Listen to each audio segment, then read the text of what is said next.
until you bring what's hidden inside of you to light. It will keep shaping your life and you'll just call it fate. Let that sink in for a moment. Because the truth is, many of us were quietly taught a lie. That to be magnetic, to leave a lasting mark on a man's heart. To haunt his thoughts in the most beautiful way, you have to show more skin. Send the bold text, play the game, pretend to be someone else. But let me ask you something honestly. If all of that really worked, wouldn't you already feel unforgettable by now? Here's what they never tell you: you don't have to bare your body to feel powerful. In fact, the most unforgettable kind of seduction begins long before there's even a single touch. It's in your voice, the way your energy stays calm and grounded. The way you say something, then let silence carry it deeper. What draws a man in isn't just what you say. It's how you make him feel. Today, we're stepping into 7 dangerously subtle things you can say or do not to make him hear you, but to make him feel you. This isn't about cheesy lines or awkward games. These are tools, powerful, intentional tools, but only for the woman who truly knows herself. They're not dirty. They're deliberate. They belong to the kind of woman who doesn't chase love, she attracts it. Who doesn't shout to be seen, she whispers, and the whole room leans in. So if you've ever felt like you're doing everything right, yet still feel invisible, this is for you. Not for him, not for anyone else. For you, red press that like button. Sparkle subscribe if it resonates. Because what we're doing here isn't surface level. It's soul, deep. Now stay close. Picture this: you walk into a room, you don't say a word. You're not wearing anything loud or flashy. No fake laughs, no forced smiles. You're just calm, eyes steady. A quiet smile that says, I know something you don't. He notices you before he even realizes he's noticed you. A shift in the air, a flicker of curiosity. That's presence with pressure. Like standing a little too close to a candle without knowing why the air suddenly feels warmer. That kind of pull, it doesn't come from memorized lines.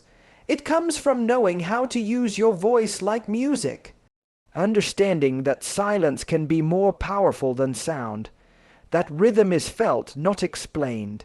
Somewhere along the way, someone made you believe that being seductive meant being loud, obvious, almost begging for attention. That to hold a man's gaze, you had to try. But what if I told you? The women who linger in a man's thoughts don't try. They suggest, they tease, they plant a single sentence and let it echo inside him for days. That's what we're unlocking today. Because when a woman knows how to turn up the heat with grace, how to say just enough and let his mind fill in the rest, she becomes the woman he compares everyone else to. It's not about your clothes. It's about how you carry yourself. How you hold the room, how you rest in your power, like a queen who doesn't need a crown to be recognized. So if you're ready to become the kind of woman who walks into a man's life and stays in his thoughts long after you've left, stay with me. Because this isn't about touching his body, it's about whispering into his mind. Once you learn how to speak in energy, in timing, in symbols, not just in words, you won't just attract him. You'll become unforgettable. Let's begin with something simple, the whispered suggestion, the most powerful words. They leave space for his imagination to do the work. They don't shout, they float, they linger, because in attraction, the loudest voice rarely stays. It's not the woman who overshares or overtalks that stays in his memory. It's the one who can drop a single, playful line so light, it barely lands, but still echoes. And yet, days later, he's still thinking about it. Try something like, you and me, we'd get into trouble together. Sounds like nothing, right? Just a casual tease, but say it calmly, with quiet confidence, not with a nervous giggle, not like you're unsure. Say it in the middle of a conversation that has nothing to do with flirting. Then, keep going, no follow-up. No pause for his reaction. That's how you sneak into his thoughts. That's how you open a door in his mind without even asking permission. Picture this: You're sitting across from him. The lights are low. The music is soft, like it's slowly pulling you closer. He's telling a story, something simple, maybe funny from his college days. You smile, nod, lean in just slightly. And then, as if it just slipped out, you say, "You and me, we'd probably be a problem." Then you smile. Not big, just that slight curve of mischief, and you change the subject. That's not just flirting, that's giving his mind a scene, a little movie reel to replay later. Maybe you're thinking, what if he doesn't say anything back? What if I read the moment wrong? Here's the truth, your power doesn't depend on his immediate reaction. Your power is in the impression you leave, that small emotional charge you plant like a seed.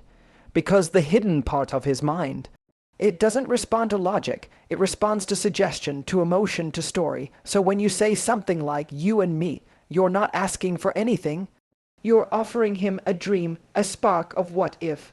Most women never offer that spark. They stay in safe conversations. They focus on facts. They're so afraid of saying the wrong thing, they end up saying nothing memorable at all. But you want more. You want to speak in a way that lives under his skin, that lingers, that stirs something he can't quite name. To do that, you have to let go of needing to be certain. Let go of perfect timing. Step into mystery. These aren't dirty words. They're confident ones. They're the words of a woman who knows her voice is a gift, not a request. Say it like it's casual. Let it go like it meant nothing. But trust he'll feel like it meant everything. And what comes next won't be from your mouth, because now your eyes will do the talking. Don't explain it. Don't circle back. Let the moment drift behind you like a soft scent in the air. Because when a man remembers your eyes long after you've walked away, you didn't just attract him. You rewired something deep inside him, and now we say nothing at all. We leave him wondering with a sentence that never really ends. Because seduction isn't about giving everything up front.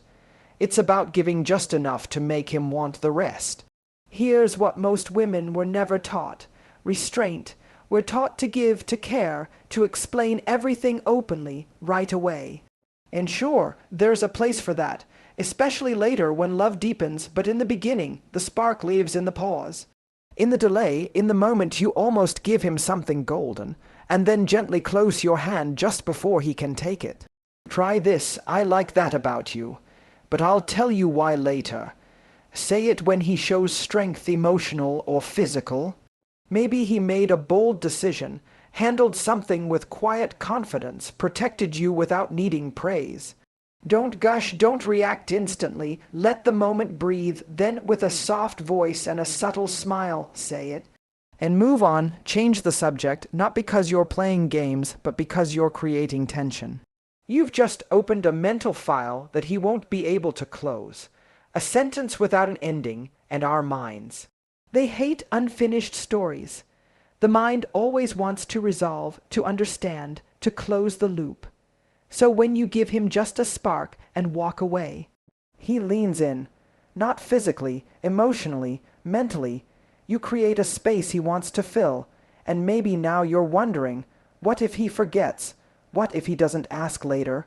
But what if I seem distant? Let me be clear, the right man won't forget. Not if you said it with meaning. Not if your energy matched your words, because energy lingers. It stays long after the words have faded. And if he doesn't ask why, perfect. That means he's still thinking. That means you've created mystery. You didn't hand him the answer, you let him feel the question. This isn't being cold. It's graceful restraint, a quiet, feminine kind of power. Most women give everything too soon, every compliment, every story, every feeling, laid out on the table in the first few moments. And then they wonder why the spark fizzles. But you're not here to pour out the whole candy jar. You're here to offer one taste, then walk away, with the jar still in your hands. Let him sit with it. Let him remember how it felt. Because a compliment means more when it's earned, when it's hidden inside something he has to lean forward to hear. Now let's use something even more powerful. your voice, but not for what you say, for how you say it.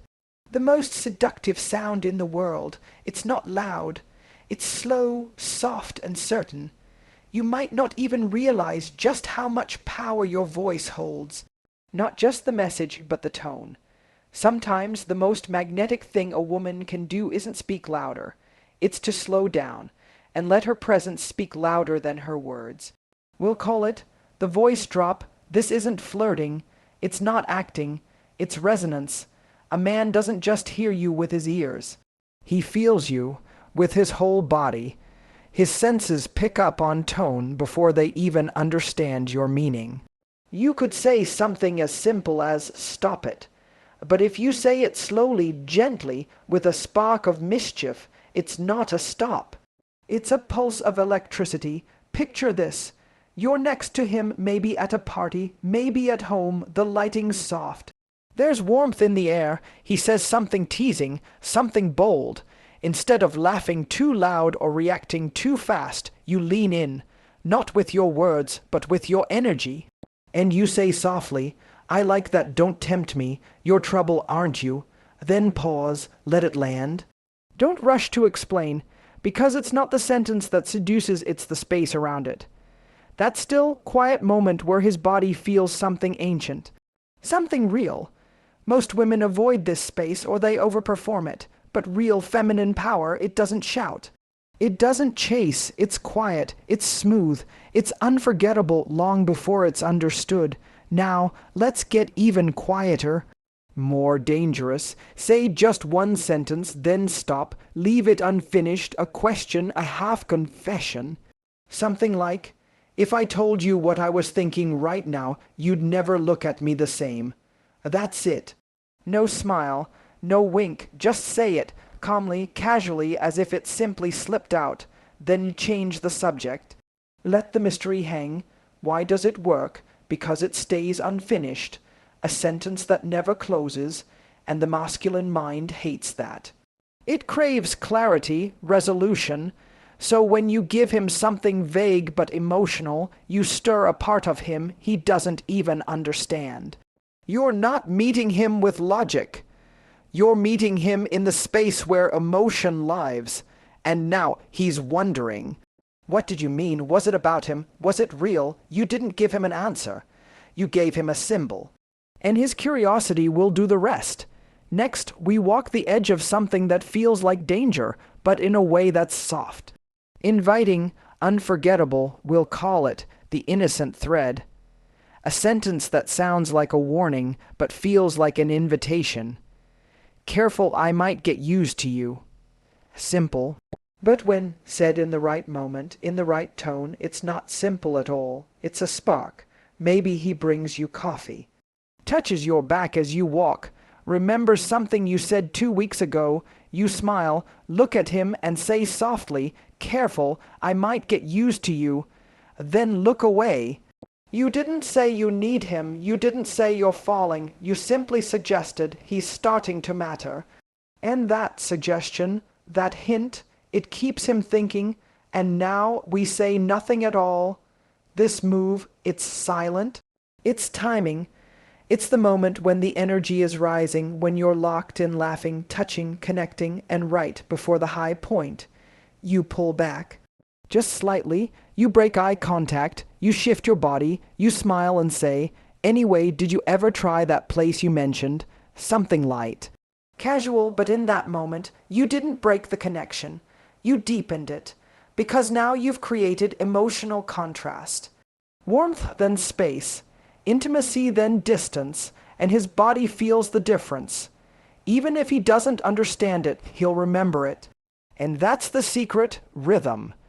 The women who leave the deepest imprint aren't the ones who give everything away. They're the ones who know when to hold and when to pull back. You might wonder, what if he thinks I've lost interest? What if I ruin the moment? He won't. Not if your pullback is warm, not if it's grounded. You're not going cold. You're letting the moment breathe. You're showing him your energy isn't constant. It's not always overflowing. It's rare, valuable, sacred. That's what makes him want to chase. Think of music. The best songs rise, then pause, and make you lean in before the chorus hits. You are that rhythm, you are that silence. This isn't manipulation, this is mastery. It's understanding that sometimes the quietest moment carries the most power. And now, as we bring this full circle, what you've just learned isn't about tactics. It's not about being clever. It's about owning your space, your silence, your energy, because when you master emotional rhythm, when you stop trying and start knowing, you don't chase love. You draw it in without lifting a finger. If this woke something up in you, like, subscribe, and share this with a woman who needs to remember that her power has never been in how much she gives, but in how deeply she feels. And remember, yes, your words matter, but your silence, that's where the real magic begins.